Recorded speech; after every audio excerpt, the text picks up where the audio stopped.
Hello बच्चों।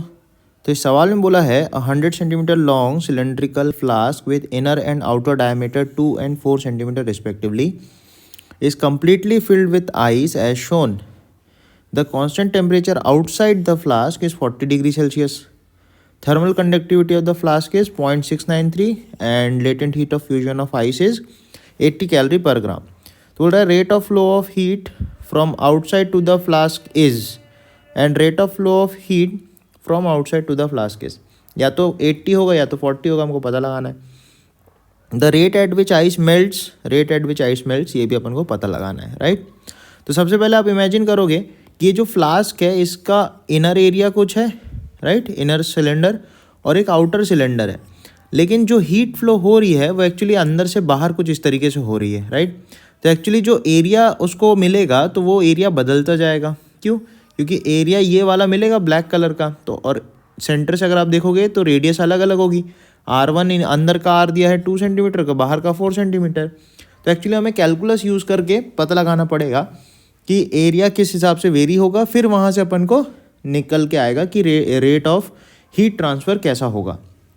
तो heat current अपन लिखते हैं KA/DT/dx. तो यहाँ पे जो एरिया आएगा उसको पार करना पड़ेगा, तो इसकी थिकनेस सपोज कुछ dr हो जाएगी, राइट. तो वही अपन dx की वैल्यू लेंगे.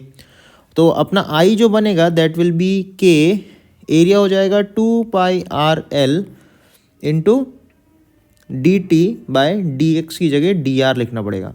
तो I into dr/r equals to 2πL into K into dt.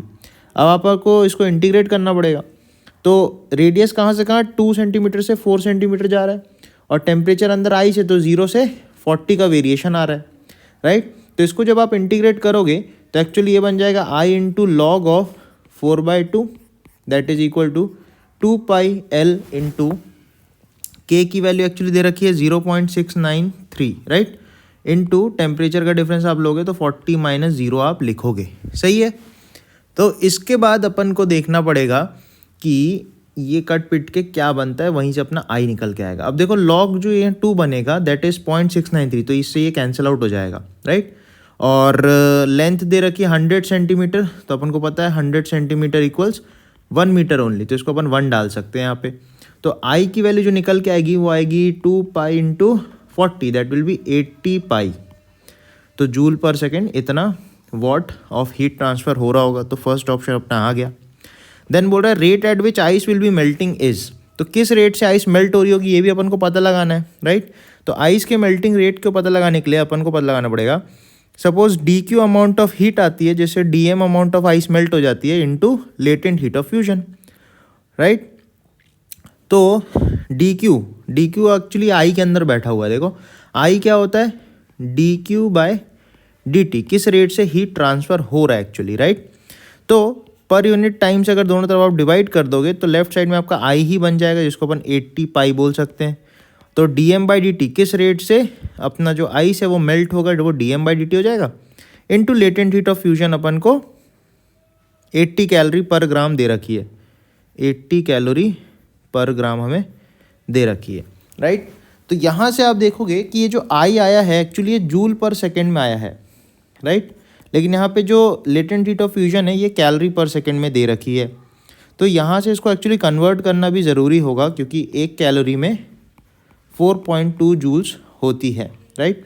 यहाँ से आएगा 80 से 80 कैंसिल आउट हो जाएगा, तो यहाँ पाई बचेगा, पाई बटे कितना आएगा 1 कैलोरी.